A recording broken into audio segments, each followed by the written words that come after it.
అదే ఏంటి అని అంటే ప్రతి ఒక్కరూ కలిగి ఉండవలసింది. అదేంటి అంటే విశ్వాసము. విశ్వాసము అనేది క్రైస్తవుడు అన్న ప్రతి ఒక్కడు కూడా కలిగి ఉండాలి. కాకపోతే ఇప్పుడు ఈ సమాజాన్ని గనక మనం చూసుకుంటే, బయట సమాజంతో మనకు అనవసరం. బయట రకరకాలుగా నమ్మకాలున్నాయి. వాళ్ళని మనం టచ్ చేయట్లేదు. కానీ క్రైస్తవులలోనే ఒక్కసారి ఎవరినన్నా కదిపితే ఏమంటున్నారంటే, బ్రదర్ మీ విశ్వాసం మీది. మా విశ్వాసం మాది అంటున్నారు. ఇదేంటిది? అంటే బైబిల్‌లో ఏమన్నా రకరకాల విశ్వాసాల కోసం మెన్షన్ చేయబడిందా? అసలు విశ్వాసం అంటే ఏంటి? మనం ఎందుకు విశ్వాసాన్ని కలిగి ఉండాలి? దేని మీద మనం విశ్వాసాన్ని కలిగి ఉండాలి? విశ్వాసం కలిగి ఉన్నామో లేదో కూడా చెక్ చేసుకుంటూ ముందుకు వెళ్ళాలి. సో, ఇలా విశ్వాసం కలిగిన వాళ్ళు ఏం చేస్తారు? విశ్వాసం అంటే ఏమిటి? మొదటగా అది పరిశీలిద్దాం. ఎన్ని రకాల విశ్వాసాలున్నాయి? మనం దేని గురించి విశ్వసించాలి? దేనిపైన విశ్వాసం ఉంచాలి? తర్వాత మనం దేని గురించి పరీక్షించుకోవాలి? విశ్వాసం కలిగిన వారు ఎవరు? మనం కలిగి ఉన్నామా లేదా? కలిగి ఉంటే మనం ఎలాంటి క్రియలు చేయాలి? ఇవి మనం పాఠంలో చూసుకోవడానికి ప్రయత్నించేద్దాం. ఇది కేవలం ఈరోజు పాఠాన్ని వినేసి వదిలివేద్దాం అనుకుంటే మాత్రం వినకుండా ఎగ్జిట్ అయిపోవడం బెటర్. ఎందుకంటే విన్నాము అని అంటే మాత్రం మనం దేవుని ఆ లెక్కల్లోకి చేరిపోతాం. ఇదిగో నేను ఆల్రెడీ హెచ్చరిస్తున్నాను. మీరెందుకు మరి మాట విని కూడా రెస్పాండ్ అవ్వట్లేదు? ఒక క్వశ్చన్ అడుగుతున్నాం. క్వశ్చన్ అడిగినప్పుడు ఒకవేళ మనం ఆన్సర్ చెప్పట్లేదు అనుకోండి, స్కూల్లో టీచర్ ఊరుకుంటారా? ఇంట్లో పేరెంట్స్ ఊరుకుంటారా? ఊరుకోరు. మరి దేవుడి దగ్గరికి వచ్చేటప్పటికి మనకు ఆ భయం లేకుండా ఏదో వింటున్నామని నామమాత్రంగా వింటే మాత్రం దాని వలన మనకి ప్రయోజనం లేదు, నిష్ప్రయోజనం అయిపోతుంది. కాబట్టి జాగ్రత్త కలిగి విశ్వాసం అనగా ఏంటి? దాన్ని ఎలా పరీక్షించుకోవాలి? విశ్వాసం అనగా ఏంటి? దానిని ఎలా పరీక్షించుకోవాలి అనే అంశాన్ని మనకి ఉన్న టైంలో జాగ్రత్తగా మనల్ని మనం పరీక్షించుకుంటూ ముందుకు వెళ్ళడానికి ప్రయత్నించేద్దాం. సో ఎప్పుడైనా ఏ విషయమైనా కూడా మనం ఆలోచించాలి అని అంటే సమాజం ఏమనుకుంటుంది, క్రైస్తవులు ఏమనుకుంటున్నారు అనే దానికన్నా మనం ప్రాముఖ్యత ఇవ్వవలసింది ఏంటి అని అంటే దేవుడు బైబిల్ గ్రంథంలో ఏమి రాయించి పెట్టాడు? దేవుడు బైబిల్ గ్రంథంలో ఏమి వ్రాయించి పెట్టాడు? ముందుగా ఎవరి విశ్వాసం వారిది అనుకుంటున్న వారికి సమాధానం చెప్పి మనం విశ్వాసం అంటే ఏమిటో చూద్దాం. సో ఏమంటున్నాడు అని ఆలోచిస్తే అసలు ఎన్ని రకాల విశ్వాసాలు ఉన్నాయంటున్నాడు. ఏంటి ఆ విశ్వాసం అని ఒక్కసారి చూస్తే కనుక ఎఫెసీయులకు రాసిన పత్రిక 4వ అధ్యాయం 5వ వచనంలో మనకి ఏం కనిపిస్తుందంటే, తండ్రి అయిన దేవుడు ఒక్కడే, బాప్తిస్మం ఒక్కటే, విశ్వాసము ఒక్కటే. విశ్వాసం అనేవి ఏమి రకరకాలుగా లేవు. ఈళ్ళ కొంతమంది విశ్వాసం, వీళ్ళకొక విశ్వాసం, వాళ్ళకొక విశ్వాసం, లేదా ఇప్పుడు డినామినేషన్, ఒక్కొక్క డినామినేషన్కి ఒక్కొక్క విశ్వాసం అనేది లేదు. అందరికీ క్రైస్తవులు అన్న వాళ్ళందరికీ కూడా విశ్వాసం ఒక్కటే. ఇంతకీ ఏంటా విశ్వాసం? విశ్వాసం అంటే ఏంటి? విశ్వాసం విశ్వాసం విశ్వాసం వెరీ గుడ్. విశ్వాసం అంటే ఏంటి అనగానే మనం కొంతమంది నమ్మకం అంటాం, కొంతమంది నిరీక్షణ అంటాం, కొంతమంది మనకున్న విశ్వాసం దేవుణ్ణి నమ్మడం అంటాం, కొంతమంది మాకున్న విశ్వాసం దేవుడు స్వస్థతలు చేస్తాడని అంటాం, కొంతమంది విశ్వాసం ఉద్యోగాలు ఇస్తాడు అని అంటాం. అంటే నువ్వు దేవుడి నుంచి ఒకటి ఆశించటం, దేవుడి నుంచి ఒకటి పొందుకోవడమే విశ్వాసమా? అప్పుడు అవునండి నాకు దేవుడు ఇది చేశాడు కాబట్టి దేవుడిని నేను విశ్వాసం ఉంచుతున్నాను అని అంటే అది కరెక్టా కాదా? అదే కదా ఇప్పుడు చాలా మందికి ఉన్న డౌట్ ఏంటి అని అంటే, మేము దేవుడు మాకు స్వస్థత చేశాడు, దేవుడు మాకు ఉద్యోగాన్ని ఇచ్చాడు, దేవుడు మాకు పిల్లల్ని ఇచ్చాడు కాబట్టి మేము విశ్వాసం కలిగి ఉన్నాము అని చెప్తున్న వాళ్ళందరికీ మనం వేసే ప్రశ్న ఏంటి అని అంటే, మరి ఇవన్నీ నువ్వు పొందుకున్నావు కదా, పొందుకున్న తర్వాత నేను విశ్వాసం ఉంచాను అని చెప్పడం బైబిల్ ప్రకారం కరెక్టా కాదా అని తెలియాలి అంటే ముందుగా విశ్వాసం అంటే ఏమిటి? దానికి కూడా బైబిల్ నుండే మనం నిర్వచనాన్ని గనుక ఆలోచిస్తే హెబ్రీయులకు రాసిన పత్రిక 11వ అధ్యాయం 1వ వచనం. హెబ్రీయులకు రాసిన పత్రిక 11వ అధ్యాయం 1వ వచనం కనుక చూసుకుంటే, విశ్వాసం అన్నది నిరీక్షింపబడు వాటి యొక్క నిజ స్వరూపమును లేనివి ఉన్నవనుట, అదృశ్యమైనవి ఉన్నవనుటకు రుజువునై ఉన్నది. విశ్వాసం అంటే ఏంటి అనంటే నిరీక్షింపబడు వాటి యొక్క నిజ స్వరూపము. మనం ఏదైతే నిరీక్షిస్తున్నామో ఆ దానినే విశ్వాసం అంటాం. అదృశ్యమైనవి ఉన్నవనుటకు రుజువు. విశ్వాసం అనేది ఏంటంట? నిరీక్షింపబడు వాటి యొక్క నిజ స్వరూపము. సో ఇప్పుడు మనం దేనికోసం నిరీక్షిస్తున్నాం? ఇప్పుడు ఇంతకు ముందు మనం చెప్పుకున్నట్లుగా ఉద్యోగం కోసం నిరీక్షిస్తున్నాం. సో ఉద్యోగం వచ్చింది, నేను విశ్వసించాను అని అంటే అది కరెక్టా కాదా అని ఆలోచిస్తే బైబిల్లోనే మనకి మంచి సమాధానం దొరుకుతుంది. రోమీయులకు రాసిన పత్రిక 8వ అధ్యాయం 24వ వచనం. రోమీయులకు రాసిన పత్రిక 8వ అధ్యాయం 24వ వచనం కనుక చూసుకుంటే, ఏలయనగా మనము నిరీక్షణ కలిగిన వారమై రక్షింపబడితిమి, నిరీక్షింపబడినది కనపడునప్పుడు నిరీక్షణతో పని ఉండదు. తాను చూచుచున్న దాని కొరకు ఎవడు నిరీక్షించును? ఇప్పుడు విశ్వాసం అనగానే నిరీక్షింపబడే వాటి యొక్క నిజ స్వరూపం. ఒకవేళ మనం అనుకున్నట్టుగా ఒకవేళ ఉద్యోగం కోసం నిరీక్షిస్తున్నాం, అది వచ్చింది కాబట్టి నేను విశ్వసిస్తున్నాను అంటే కనుక ఇక్కడ వాక్యం ఏం చెప్తుంది అంటే, నువ్వు నిరీక్షింపబడింది కనుక నీకు ఆల్రెడీ దొరికేసింది, నువ్వు చూసేసావు అనుకో, అప్పుడు ఇంక నువ్వు నిరీక్షించాల్సిన అవసరం లేదు. అంటే అప్పుడు దానికి విశ్వాసంతో సంబంధం ఉండదు. కాబట్టి ఇప్పుడు విశ్వాసం అంటే ఏంటో అర్థం కావాలి అని అంటే సెకండ్ లైన్ అదే విశ్వాసం అనగా ఏంటిలో హెబ్రీ 11:1లోనే అదృశ్యమైనవి ఉన్నవనుటకు రుజువు. అదృశ్యమైనవి అంటే ఏంటి? కంటికి కనపడనివి, అదృశ్యంగా ఉన్నాయి, మనం దృశ్యం చూడలేనివి అనేవి, చూడలేనివి చూడనివి ఉన్నాయి అని నమ్మడం. ఫర్ ఎగ్జాంపుల్, గాలి చూసామా? గాలిని ఎవరన్నా చూడగలుగుతారా? గాలిని చూడగలుగుతారా? గాలి కంటికి కనిపించదు కదా, సౌండ్ వినిపిస్తుంది. కేవలం ఫ్యాన్ వేసినప్పుడు సౌండ్ వస్తుంది, చెట్ల గాలి ఆ సౌండ్ వస్తుంది, అంతేగాని గాలి కనిపిస్తుందా? మరి గాలి ఉందని నమ్ముతున్నామా, నమ్మట్లేదా? గాలి ఉందని అంటామా, గాలి లేదండి అంటామా? మనం ఒకవేళ ఎవరన్నా గాలి లేదు అన్నాం అనుకో, నీకు పిచ్చి పట్టిందిరా అంటారు. గాలి లేకుండా మనం జీవించగలుగుతామా? అలాగే మనం దేని యందు విశ్వసించాలి అంటే మనకు కనపడిన వాటి యందు. సో దేని మీద విశ్వాసం ఉంచాలి అని దేవుడు చెప్తున్నాడు అనంటే, ముఖ్యంగా మనం విశ్వసించవలసినవి. దేవుడు మనకి ఏదో చేస్తే నేను నమ్ముతాను అన్నది కాదు. దేవుడు వాక్యంలో ఏం చెప్పాడంటే, చూచి నమ్మిన వారి కంటే చూడక నమ్మిన వారు ధన్యులు. చూచి నమ్మిన వారి కంటే చూడక నమ్మిన వారు ధన్యులు. మరి మనం చూడకుండా ఏం నమ్ముతున్నాం అని ఆలోచిస్తే, పేతురు రాసిన మొదటి పత్రిక 1వ అధ్యాయం 8-9 వచనాలు. పేతురు రాసిన మొదటి పత్రిక 1వ అధ్యాయం 8-9 వచనాలు కనుక ఆలోచిస్తే, మీరు ఆయనను చూడకపోయినను ఆయనను విశ్వసించుచున్నారు. సో ఇప్పుడు మనం ఎవరిని విశ్వసిస్తున్నాం చూడకుండా అని ఆలోచిస్తే, యేసుక్రీస్తుని చూసామా? ఇక్కడున్న వాళ్ళలో ఎవరైనా మేము యేసుక్రీస్తుని చూసాం, మేము దేవుడిని చూసాం అనేవారు ఎవరన్నా ఉన్నారంటే నో. అదృశ్యులు, వాళ్ళు కనిపించరు. దేవుడు కనపడలేదు, యేసుక్రీస్తు కనిపించలేదు, పరిశుద్ధాత్మ కనిపించలేదు, అదృశ్య స్వరూపులు వాళ్ళు. కానీ వాళ్ళు ఉన్నారు అని మనం నమ్ముతున్నాం చూడండి, అదే విశ్వాసం. దేవుడిని మనం నమ్మడం.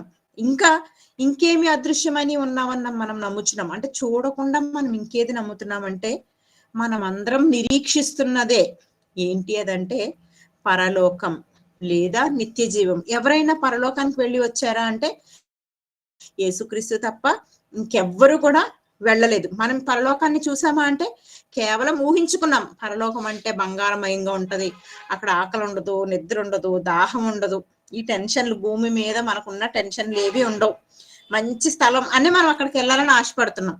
కానీ ఎవరన్నా చూసారా అంటే చూడలేదు.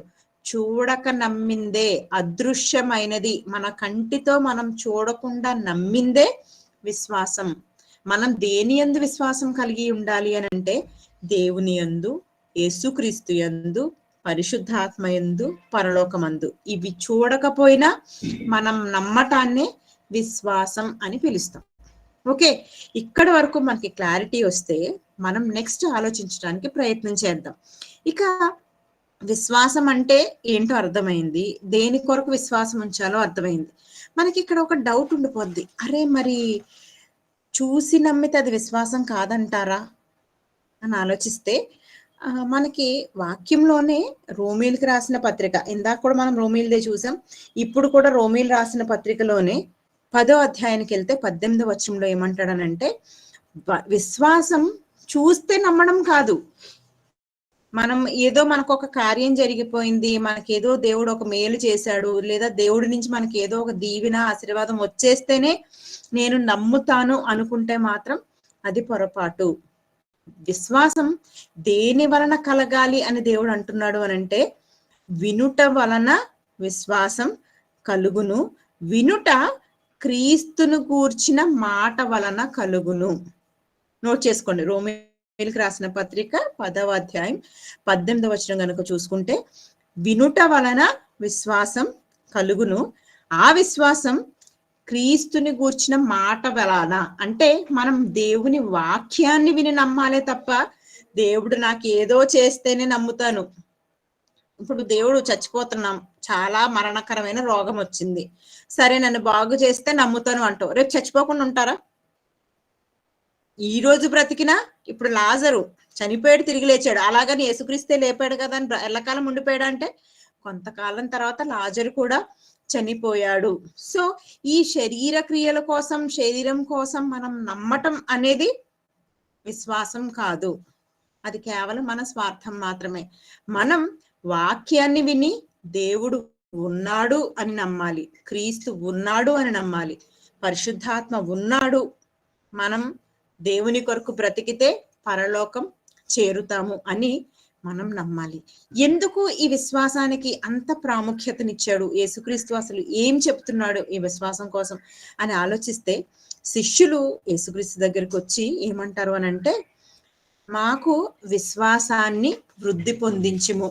లూకాసు వార్త 17వ అధ్యాయం 5వ వచనంలో యేసుక్రీస్తు చాలా సందర్భాలు చెబుతూ ఉన్నప్పుడు శిష్యులు వచ్చి ఏమంటారంటే, దేవుడా మాకు విశ్వాసము వృద్ధి పొందించుము. అంటే మనం ఏదో చాలండి, ఆవగంజ ఎంత ఉంటే విశ్వాసం చాలు అనుకుని సరిపెట్టుకునే రకాలం. కానీ దేవుడు ఏమంటున్నాడు అని అంటే, యేసుక్రీస్తు వారు ఏమంటున్నారు అని అంటే, మీ విశ్వాసంలో మీరు వృద్ధి పొందాలి.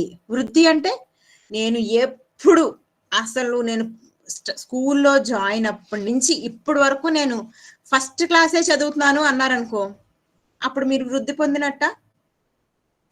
ఫస్ట్ నుంచి నేను ఫస్ట్ క్లాసేనండి, అసలు ఇప్పటి వరకు అసలు నేను క్లాస్ ఏం మారలేదు, 10 ఏళ్ల నుంచి అదే స్కూలు అదే క్లాస్ అన్నారనుకో, అప్పుడు ఏమంటాం మనం? ఈడు ఫస్ట్ క్లాసే పాస్ అవ్వలేనివాడు, అసలు ఇటు స్కూల్కి వెళ్ళడం అవసరం, 10th వరకు వద్దు, ఫస్ట్ క్లాస్లోనే ఉండిపోయాడు అనుకుందాం, వేస్ట్ ఇల్లు అంటాం. అంటే విశ్వాసం కూడా నాకు ఆవగింజంత విశ్వాసం ఉందండి అని మనం ఫిజికల్ గా దాని భావాన్ని తీసుకోకుండా ఆ సైజుని చూసా నాకు ఇంత విశ్వాసం చాలు చాలు ఇంకెక్కువ వద్దు అనుకునే రకాలం. కానీ దేవుడు ఏమంటున్నాడంటే, క్రీస్తు శిష్యుల దగ్గరికి వచ్చినప్పుడు శిష్యులు ఏమన్నారంటే, మా విశ్వాసమును వృద్ధి పొందించుము. మరి మన విశ్వాసం దినదినము వృద్ధి పొందేదిగా ఉంటుందా? ఒకసారి ఆలోచించండి, మనం అక్కడే ఆగిపోతున్నామా, లేక దినదినము మన విశ్వాసాన్ని పెంపొందించుకోగలుగుతున్నామా? మరి పెంపొందించుకోవాలి అంటే ఏం చెయ్యాలి? ఒకప్పుడు విశ్వాసం లేదు, ఇప్పుడు విశ్వాసం ఉంది. మరి విశ్వాసాన్ని మనం పెంపొందించుకోవాలి అంటే మనం ఏం చెయ్యాలి అని అంటే, మనం అసలు మన దగ్గర ఉందా లేదా, ఉంటే ఎంత ఉంది, దాన్ని ఎలా మెరుగుపరుచుకోవాలి, ఎలా వృద్ధి చేసుకోవాలి అని పరీక్షించుకోవాలి. మనం అసలు దేనికోసం పరీక్షిస్తాం? ఓన్లీ స్కూల్లో పిల్లలు స్కూల్కి వెళ్తే ఎగ్జామ్స్, పరీక్షలు రాసారా లేదా, పరీక్షలో పాస్ అయ్యారా లేదా, మంచి గ్రేడ్ వచ్చిందా లేదా, అంతేకాని తల్లిదండ్రులుగా ఉంటున్న మనం, వాక్యాన్ని నేర్చుకుంటున్న యవనస్తులు ఎప్పుడైనా మనకి మనంగా మనలో దేవుడు అనుకుంటున్న విశ్వాసం ఉందా లేదా? ఎప్పుడైనా ఎందుకు పరీక్ష పెడతారు అని అంటే, మనకి ఎంత తెలుసు, ఇంకా ఎంత వృద్ధి చెందాలి, అంతే కదా. స్కూల్ ఎగ్జామ్స్ ఎందుకు పెడతారు? మీరు ఏ లెవెల్లో ఉన్నారు, ఎంతవరకు మీరు నేర్చుకోగలుగుతున్నారు, ఓకే మీకు ఇంత, మీ స్టాండర్డ్ ఎంత ఉందా, ఏమంటారు teacher? Improve, better performance required, అంతేనా? స్కూల్ ఏమంటారు, ఇంకా మంచి మార్కులు తెచ్చుకోవాలి, ఈ సబ్జెక్ట్ లో వీక్ ఉన్నావు, సో ఈ సబ్జెక్ట్ లో నువ్వు బాగా చదవాలి. ఇలా మనకి స్కూల్లో ఎగ్జామ్ పెట్టినప్పుడల్లా రిపోర్ట్ కార్డ్ లో నోటీసెస్ ఇస్తూ ఉంటారు. ఇక్కడ చాలా మంది తల్లిదండ్రులు ఉన్నారు కాబట్టి అది అర్థం అవుతుంది అని మీకు చెప్తున్నాను. అంటే మనం అది చెక్ చేసుకున్నప్పుడు సరే ఏదైతే ఏమైంది, పరీక్ష రాసాం ఏదో ఒకటి వచ్చిందిలే అనుకుంటామా? నో, నెక్స్ట్ టైం ఇందులో ఇంప్రూవ్ అవ్వాలి, నాకు ఇక్కడ బి గ్రేడ్ వచ్చింది, లేదా సి గ్రేడ్ వచ్చింది, లేదా డి గ్రేడ్ వచ్చింది, లేదు లేదు నేను ఇక్కడ కన్నా నెక్స్ట్ టైం నేను ఎక్కువ మంచిగా పర్ఫామ్ చేయాలి, నేను బాగా ఎగ్జామ్ రాయాలి, మంచి మార్కులు మంచి ఫలితాలు తెచ్చుకోవాలి అనుకుని ఎలా అయితే స్కూల్లో పిల్లలకి మనం చెప్తామో, అలాగే విశ్వాసంలో కూడా మనకు మనం పరీక్షించుకోవాలి. పక్కనవాడిది, ఎదుటివాడిది, లేకపోతే శత్రువులదో పగవాడిదో వాళ్ళకి చిచ్చి వాళ్ళకి అసలు విశ్వాసం లేదండి, ఏదో మాటలు మాట్లాడుతున్నారు, వద్దు.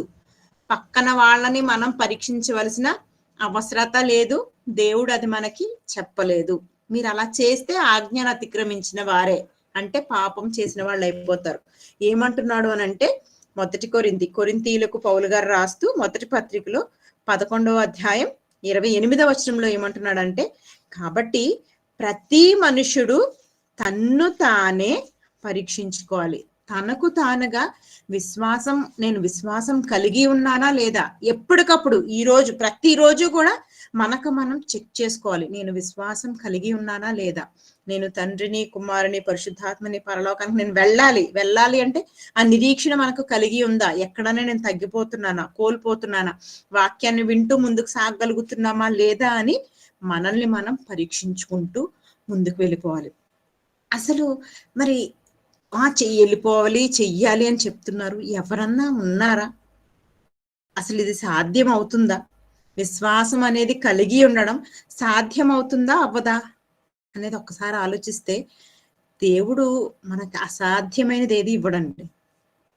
చాలా ప్రేమ కలిగిన తండ్రి. ఇప్పుడు మన పిల్లలకు ఒక పని చెప్తాం, ఎలాంటి పనులు చెప్తాం? పెద్ద ఒరే బండి నడిపే అంటామా? 2nd క్లాస్ 3rd క్లాస్ చదువుతున్న పిల్లోని చూసి ఒరే బైక్ తీసి బయట పెట్టరా అని అంటామా? లేదు, ఏదో తుడువు, లేకపోతే క్లీన్ చెయ్యి, లేకపోతే ఏదైనా చిన్న పనులు, నీళ్ళు ఇవ్వు అంటాం. అంతేగాని బిందెతో నీళ్లు మోసుకుని రా అంటామా? ఎందుకంటే వాళ్ళ వయసుకు తగ్గట్టుగా వాళ్ళు చేయగలిగిన పనులు మాత్రమే తల్లిదండ్రులుగా చెప్తాం. దేవుడు కూడా మనము విశ్వాసంలో చేయగలిగిన క్రియల కోసమే దేవుడు మనకి చెబుతూ ఉన్నాడు. సో విశ్వాసం కలిగి ఉన్నాను అని చెప్పడానికి పనులు కూడా ఇంపార్టెంట్. అలా చేసిన వాళ్ళు కొంతమందిని మనం చూస్తే ఇలా ఉండగలుగుతామా లేదా అనేది మనల్ని మనం పరీక్షించుకుంటూ ముందుకు వెళ్ళొచ్చు. విశ్వాసం అనగానే మొట్టమొదటిగా మనకి గుర్తుకు రావాల్సిన వాడు, వచ్చేవారు ఎవరనంటే తండ్రి అయిన పితరుడైన అబ్రహాము. ఈ అబ్రహాము అనగానే క్రైస్తవులు అనేవాళ్ళు ఎవరికి తెలియదు. అసలు అబ్రహాము అనగానే మూల పురుషుడు. ఏది తీసుకోండి, అసలు బైబిల్లో ఎక్కడికి వెళ్ళినా మళ్ళీ అది ఎక్కడికి తీసుకెళ్తుందంటే ఆది కాండంలో అబ్రహాము దగ్గరికి, ఆదాము దగ్గరికి తీసుకెళ్లదు, అబ్రహాము దగ్గరికి వెళ్ళిపోతుంది. ఎందుకు అంటే జీవం కలిగిన ప్రతి వాడికి ఆదాము హవ్వలు తల్లిదండ్రులు కావచ్చు, కానీ జీవము కలిగిన ప్రతి ఒక్కరు కూడా పరలోకానికి వెళ్ళరు. ఎవరు పరలోకానికి వెళ్తారు అని అంటే విశ్వాసం కలిగిన ప్రతి ఒక్కరు పరలోకానికి వెళ్తారు. అందుకే విశ్వాసులకు తండ్రిగా అబ్రహాము పిలువబడ్డాడు. ఎందుకు అబ్రహాముని మరి అంతగా విశ్వాసులకు తండ్రి అని పిలిచాడు? ఆయన ఏమన్నా చిన్నప్పటి నుంచి చక్కగా వాక్యం నేర్చుకుని, ఇప్పుడు చూడండి ఇక్కడ చిన్నపిల్లల క్లాస్ అయిపోయినా కూడా జాగ్రత్తగా దేవుని మాటలు వినడానికి కూర్చుని నోట్స్లు పట్టుకుని రాసుకుంటున్నారు. చాలా మంచిగా అనిపిస్తుంది వాళ్ళని చూస్తుంటే. అంటే అబ్రహాం ఏమన్నా చిన్నప్పటి నుంచి నేర్చుకున్నాడా అంటే ఆయన బాల్యం అసలు మనకు తెలియదు. దేవుడు ఆయనని పిలిచే టైంకి ఎలా ఉన్నాడు అని అంటే అన్య దేవతలను, విగ్రహాలను పూజిస్తూ వాటిని చేస్తూ అమ్మే పరిస్థితిలో ఉన్న అబ్రహాముని దేవుడు పిలిచాడు. అబ్రహామా, నేను నీకు చూపించే దేశానికి వెళ్ళు అనగానే ఎక్కడికి దేవుడా, ఆ దేశం ఎలా ఉంటుంది? ఈరోజు చిన్నపిల్లల క్లాస్లో కూడా మనం నేర్చుకున్నాం. ఇశ్రాయేలుని ఏమని అడిగారంట? నేను మీకు పాలు తేనెలు ప్రవహించే దేశాన్ని ఇస్తాను అని ఇశ్రాయేలుకి చెప్తే వీళ్ళేమడిగారు? దేవుడా, ముందు కొంతమందిని పంపిద్దాం, వాళ్ళు వెళ్ళి పట్టణాలు చిన్నయో పెద్దయ్యో, గుడిసెలున్నాయో ఇళ్ళున్నాయో చెట్లున్నాయో లేవు. పళ్ళున్నాయో లేవో, ఇవన్నీ చూసి అప్పుడు మేము డిసైడ్ అవుతాం అన్నారు. అంటే ఇశ్రాయేలుకి దేవుని మాట పట్ల విశ్వాసం ఉన్నట్లా లేనట్ట ఒకసారి ఆలోచించండి. ఈరోజు ద్వితీయోపదేశ కాండంలో నేర్చుకున్నాం మొదటి అధ్యాయము 19-20 వచనాల్లో. మేము వెళ్ళి వేగు చూసి, అంటే మేము వెరిఫై చేసి చెక్ చేసి అప్పుడు వెళ్తాం. దేవుడి మాట మీద నీకు నమ్మకం లేదా? దేవుడే చెప్పాడుగా పాలు తేనెలు ప్రవహించు దేశం అని దేవుడే సర్టిఫికేట్ ఇస్తే దేవుడికి తెలియంది నువ్వేమన్నా ఇల్లు కనుక్కోగలుగుతావా? అంటే మనకి ఇశ్రాయేలు ప్రజలకి, మన పితరులు వాళ్ళకుందా విశ్వాసం? నో. కానీ అబ్రహాము అడిగాడా? దేవుడా కానానుకు నువ్వు ఏ దేశానికి వెళ్ళమంటావనే అడగలేదు. అసలు అలా ఎలా ఉంటదని అడగడం సెకండరీ. అసలు ఏ దేశానికి వెళ్ళాలి, నేను ఎక్కడికి వెళ్ళాలి దేవుడా అని అడిగాడా అంటే అడగలేదు. హెబ్రీ పత్రికలో అదే కనిపిస్తుంది మనకు 11వ అధ్యాయంలో. ఎక్కడికి అని అడగకుండానే బయలుదేరిన వాడే అబ్రహాము. ఇంకా ఈయన చేసిన గొప్ప క్రియ, ఆయనకు విశ్వాసం కలిగింది. చూడనిది, నిరీక్షింపబడు వాటి యొక్క నిజ స్వరూపం చూడకుండా దేవుడు చెప్పాడు. దేవుడు కనిపించాడా అంటే దేవుడిని చూడలేదు. అసలు దేవుడు తెలుసా అంటే అప్పటి వరకు వాళ్ళ పితరుల దేవుడు కూడా కాదు, అన్య దేవతలను పూజించేవాడు. కానీ నేను చూపించే దేశానికి వెళ్ళు అనగానే నమ్మాడు. చూడండి, అదే చూడకుండా నమ్మడం, విశ్వాసం. అదృశ్యమైనవి ఉన్నవనటకు. ఏ దేశము, అసలు ఆ దేశం ఉందా లేదా? ఇప్పుడంటే జిపిఎస్లు ఉన్నాయి, మ్యాప్స్ ఉన్నాయి. మనం గూగుల్లో పెట్టి ఆ పలానా ప్లేస్ అనగానే ఈ ప్లేస్ అసలు ఎక్కడుంది, ఆ చుట్టుపక్కల ప్రాంతాలు ఏంటి, అవన్నీ మనం చెక్ చేసేసుకోవచ్చు. నీళ్లు ఉన్నాయా, ప్రతిదీ మనకి ఇన్ఫర్మేషన్ ఇంటర్నెట్ లో దొరికేస్తుంది. కానీ అబ్రహాం టైంలో అవేవీ లేవు. ఆయన వేగులు వారిని కూడా పంపించలే. కేవలం ఎక్కడికైనా అడగకుండా బయలుదేరి వెళ్ళిపోయాడు. కుమారుని బలిచ్చే విషయంలో, నానా నువ్వు నీ ఒక్కడైన కుమారుని నువ్వు ప్రేమించి ఇస్సాకుని బలిచ్చే. దేవుడా ఎందుకు అని అడిగాడా? నువ్వు మృతులను సహితము లేపే దేవుడని విశ్వాసం ఉంచాడు. దేవుడి పట్ల అబ్రహాముకున్న విశ్వాసం ఎంత గొప్పదో ఒకసారి ఆలోచించండి. అబ్రహాము చేసిన ప్రతి పని, ఇవన్నీ ఒక ఎత్తైతే అబ్రహాం కోసం ఒక మంచి మాట రాయబడింది. అదే హెబ్రీలకు రాసిన పత్రిక 11వ అధ్యాయం 10వ వచనంలో చూసుకుంటే, హెబ్రీలకు రాసిన పత్రిక 11వ అధ్యాయం 10వ వచనం, ఏలయనగా దేవుడు దేనికి శిల్పియు నిర్మాణకుడై ఉన్నాడో అబ్రహాము ఆ పట్టణము కొరకు ఎదురు చూచుచుండెను. ఇప్పుడు చెప్పండి, అబ్రహాం అసలు ఎందుకు ఏ దేశం వెళ్ళాలని అడగలేదు అని అంటే, అబ్రహాం గోల్ ఎక్కడుంది? కనిపించే కానాను కోసం ఆయన వెయిట్ చేయట్లేదు. నేను ఒక రోజు చూస్తాను అనుకున్న కానాను కోసం ఆయన వెయిట్ చేయట్లేదు. కాబట్టే అక్కడ చెట్లున్నాయా, పుట్లున్నాయా, ఏమున్నాయి అని దేవుణ్ణి అడగలేదు. కనీసం ఏ దేశం అని అడగలేదు. అబ్రహాము గురంతా ఎక్కడుందో తెలుసా?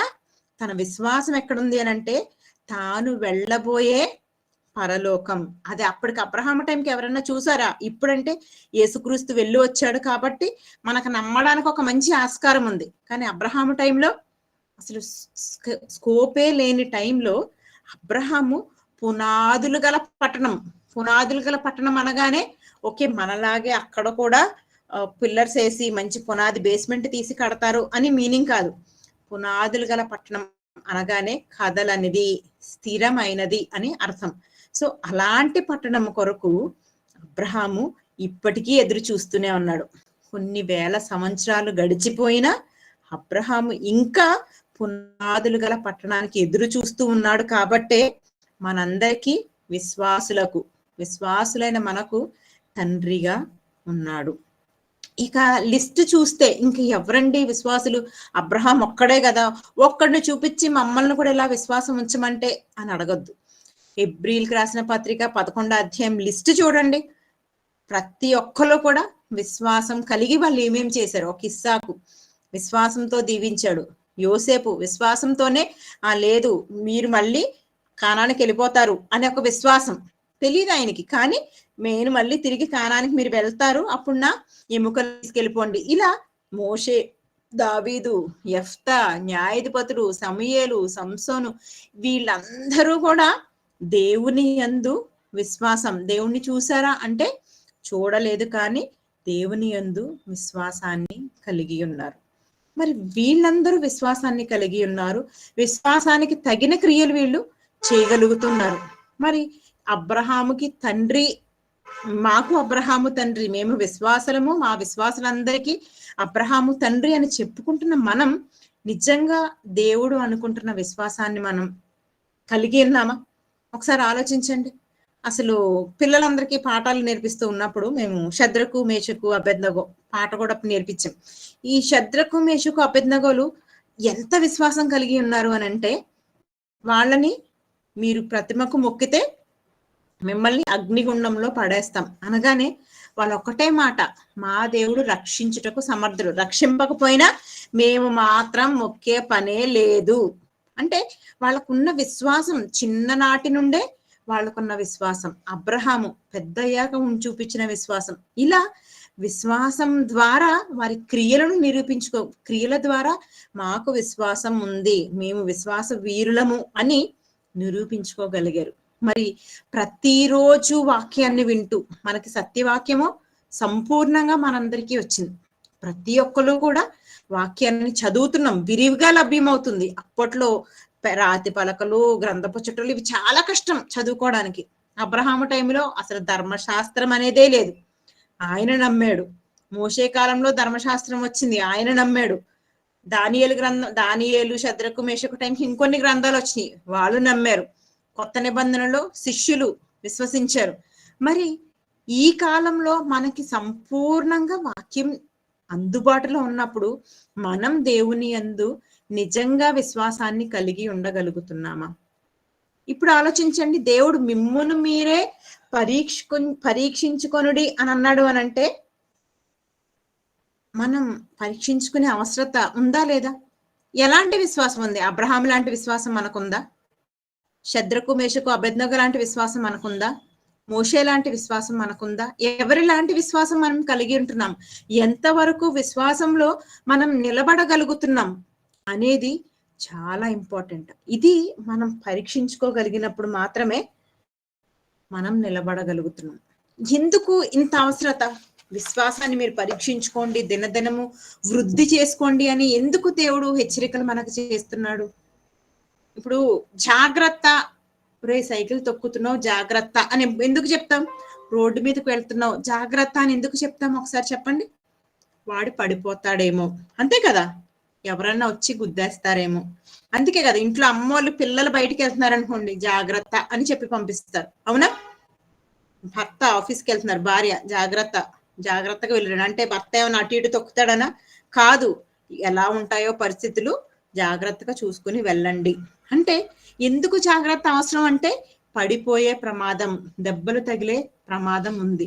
మరి ఇక్కడ జనరల్ అనుకుంటే విశ్వాసాన్ని పరీక్షించుకోండి అని దేవుడు వృద్ధి పెంపొందుకోవడానికి ప్రార్థన చేయండి, విశ్వాసాన్ని పరీక్షించుకోండి అని దేవుడు చెప్తున్నాడు అని అంటే ఏంటా జాగ్రత్త, ఏంటా ప్రాబ్లం? ఒకవేళ మనం విశ్వాసంలో వృద్ధి చెందకపోతే, విశ్వాసం కలిగి క్రియలు చేయలేకపోతే, నాకు విశ్వాసం ఉందండి అని నువ్వే పనులు చేయట్లేదు, అసలు దేవుడినే నమ్మవు, అలాంటప్పుడు నీలో విశ్వాసం ఉందా? క్రియలు లేని విశ్వాసం మృతం. ఒకవేళ నీకు క్రియలు లేవు, అబ్రహాం నేను విశ్వాసులకు తండ్రి కానీ నేను దేవుడు చెప్పింది ఏది చేయను, నాకు చూపించమను.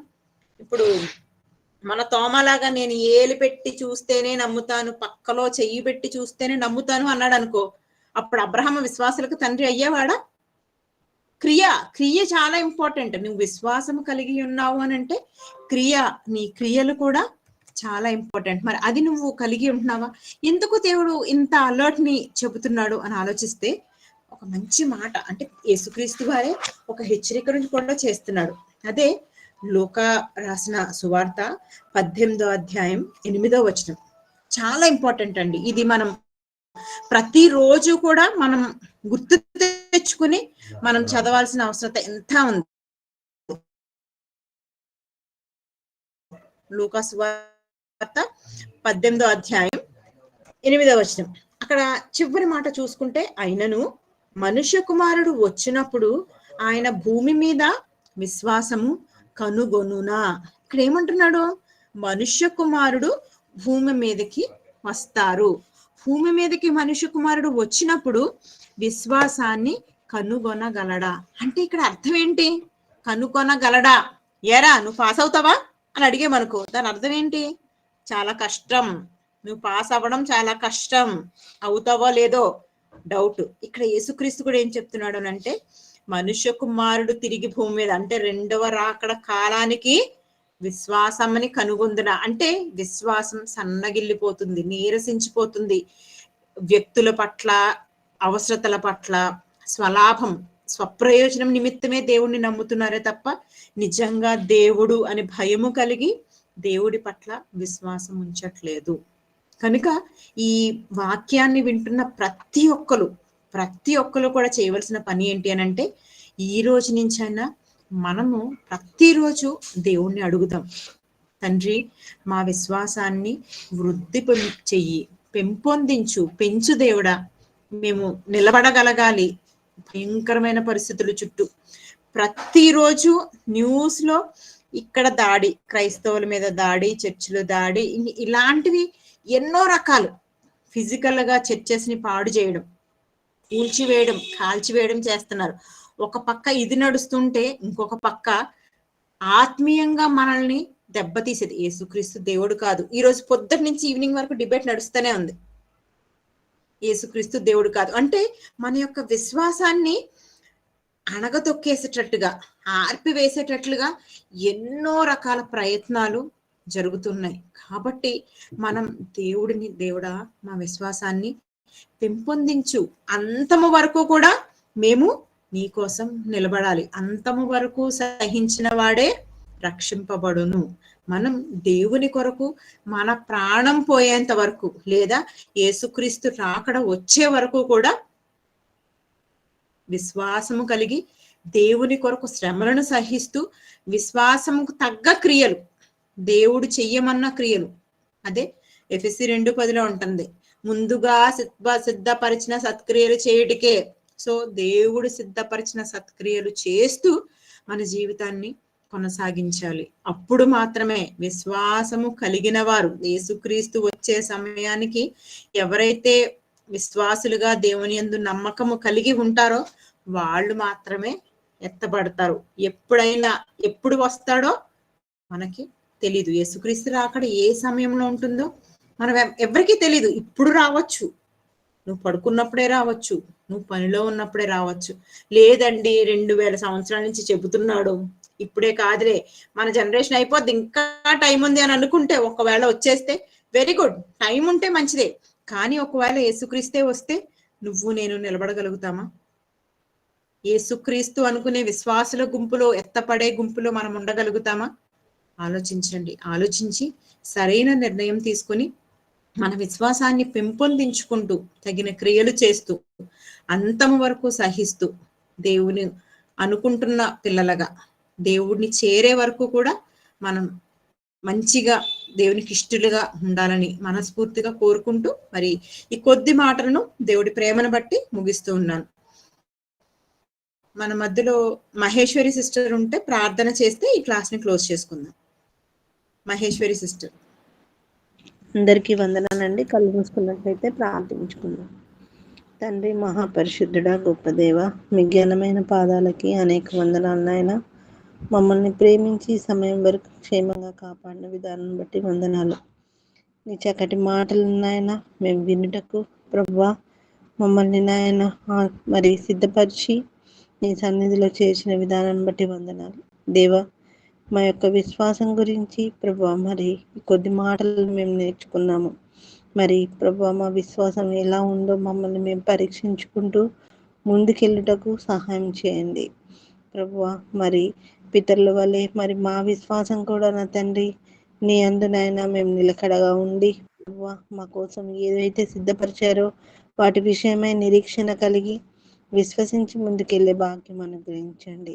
ఈ సమయంలో ఇంత మంచి మాట చేసినటువంటి కుటుంబం నిమిత్తము మరి ప్రార్థిస్తున్నాను దేవా. సంఘంలో జరిగే కార్యక్రమాల విషయమై ప్రభువా నీ పాద సన్నిధికి వస్తున్నాను. ఏది కూడా ఆటంకం లేకుండానట్లు ముందుకు సాగునట్లు మీ కృపను అనుగ్రహించండి. సంఘంలో ఉన్న ప్రతి కుటుంబం విషయమై మీ పాద సన్నిధికి వస్తున్నాను, సహాయం చేయమని మీ కృప మాకు అనుగ్రహించమని క్రీస్తు యేసు వారి పరిశుద్ధమైన నామంలో వేడుకొంచున్నాను తండ్రి, ఆమేన్. అందరికీ వందనాలండి. రేపు మార్నింగ్ క్లాస్ లో మళ్ళీ మనం కలుసుకుందాం. అంతవరకు సెలవు. God bless you.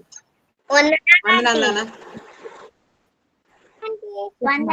వందనాలు సిస్టర్. వందనాలు వందనాలమ్మా.